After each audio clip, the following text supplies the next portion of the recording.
Hello, and welcome back to the A to Z English podcast. I'm John.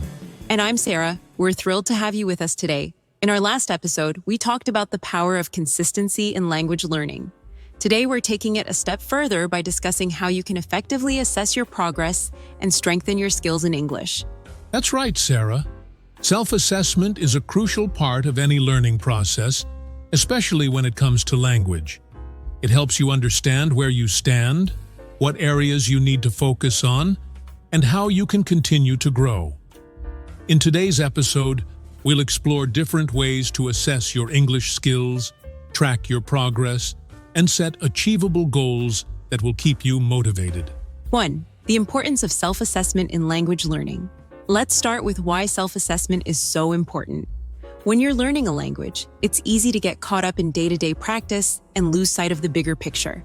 Self-assessment helps you take a step back and evaluate how far you've come, what you've learned, and what still needs improvement. Exactly.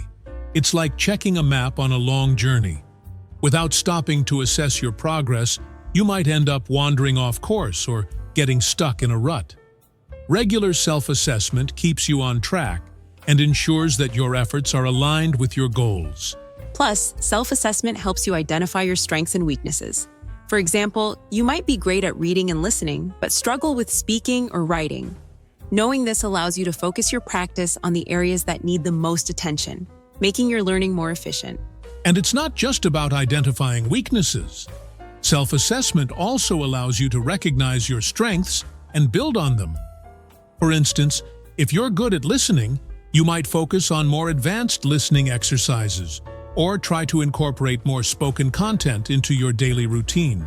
That's a great point, John. Recognizing your strengths can also boost your confidence. When you see that you're making progress in certain areas, it gives you the motivation to keep pushing forward in areas where you might still be struggling. And speaking of motivation, self-assessment can also help you stay motivated by showing you tangible evidence of your progress. It's easy to feel like you're not getting anywhere, but when you take the time to look back at where you started, you'll often see that you've made more progress than you realized. 2. Practical self-assessment techniques. So, how can you effectively assess your English skills? There are several techniques you can use depending on what aspect of the language you want to evaluate. One simple method is to keep a language journal. Every day or week, write down what you've learned, what you found challenging, and how you feel about your progress. Over time, this will give you a clear picture of your development and help you identify patterns in your learning. And don't just stop at writing about your progress. Use your journal as a tool to set short-term goals for yourself. For example, if you struggled with a particular grammar point this week, make it a goal to focus on that area in your practice next week. Another effective technique is to record yourself speaking in English. Choose a topic, speak for a few minutes, and then listen to the recording. Pay attention to your pronunciation, grammar, and fluency. This can be a bit uncomfortable at first, but it's a powerful way to spot areas that need improvement. I remember when I first started learning a new language, I was hesitant to record myself. But once I did, I found that it was incredibly helpful. I could hear things that I didn't notice when I was speaking, like small pronunciation errors or filler words that I was using too often. That's a great point, Sarah. It's amazing how much you can learn just by listening to yourself. And as you keep recording yourself over time, you'll be able to hear the improvement in your speaking skills, which can be incredibly motivating. You can also take advantage of online resources, like language assessment tests. Websites like Cambridge English or Duolingo offer free tests that give you a detailed breakdown of your strengths and areas for improvement. These tests can be a great way to measure your progress over time. And let's not forget about getting feedback from others. Whether it's from a teacher, a language partner, or even a native speaker friend, external feedback can provide valuable insights that you might not notice on your own. Another practical technique is to use apps that focus on specific skills. For example, if you're trying to improve your listening skills, apps like TED or YouTube can be incredibly useful. Listen to talks or videos on topics that interest you, and then test your comprehension by summarizing what you heard in your own words. That's a great idea, Sarah. And if you're working on your writing skills, You can use online forums or social media to practice. Writing comments or posts in English and getting feedback from native speakers can be a great way to improve. 3. Setting achievable goals based on self-assessment. Once you've assessed your skills, the next step is to set goals that are challenging but achievable. Goal setting is key to staying motivated and making steady progress. That's right. When setting goals, it's important to be specific. Instead of saying, "I want to get better at English," try setting a goal like, "I want to improve my speaking skills by practicing with a language partner 3 times a week." The more specific your goals, the easier it will be to measure your progress. And it's important to make sure your goals are realistic. If you set goals that are too ambitious, you might end up feeling overwhelmed and discouraged. Start with small, manageable goals, and then gradually increase the difficulty as you improve. It's also helpful to break down larger goals into smaller, manageable steps. For example, if your goal is to pass an English proficiency exam, you could break it down into smaller tasks like studying vocabulary, practicing reading comprehension, and taking practice tests. And remember to be flexible with your goals. As you assess your progress, you might find that you need to adjust your goals or change your approach. That's perfectly fine. It's all part of the learning process. Another important aspect of goal setting is to track your progress. Use a checklist or a progress tracker to mark off each step as you complete it. Seeing your progress in a visual format can be incredibly satisfying and motivating. And don't forget to reward yourself when you reach a milestone.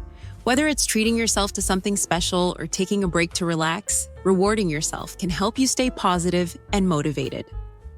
4. Celebrating progress and staying motivated. Finally, let's talk about the importance of celebrating your progress. Learning a language is a long journey, and it's easy to get discouraged if you only focus on how far you still have to go. Absolutely. Taking the time to acknowledge your achievements, no matter how small, can boost your confidence and keep you motivated. Did you successfully complete a challenging conversation in English? Celebrate that.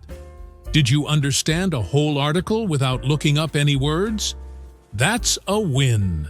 One way to keep track of your successes is to create a progress board or success journal.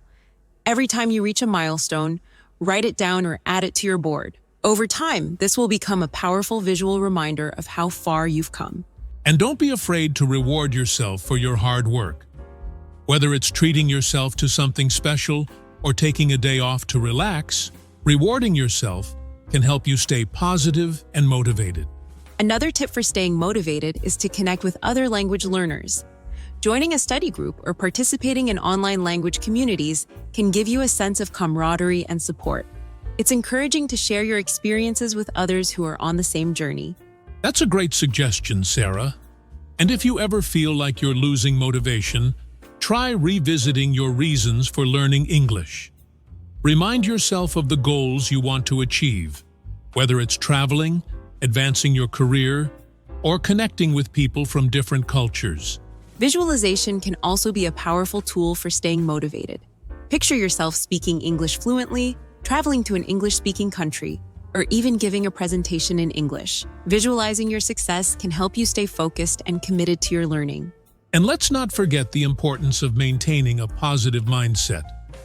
Learning a language is a journey with ups and downs, and it's important to be kind to yourself along the way. Celebrate your progress, learn from your mistakes, and keep moving forward. Conclusion. That's all for today's episode on mastering your skills through self-assessment and progress tracking. Remember, the key to success in language learning is not just consistency, but also taking the time to evaluate your progress and adjust your approach as needed. Thank you for joining us on this journey. We hope today's discussion has given you some useful strategies for assessing your English skills and setting goals that will help you continue to grow. Keep practicing, stay motivated, and remember to celebrate your progress along the way. Every step you take brings you closer to fluency. Until next time, keep pushing forward, and we'll see you in the next episode. Take care and happy learning.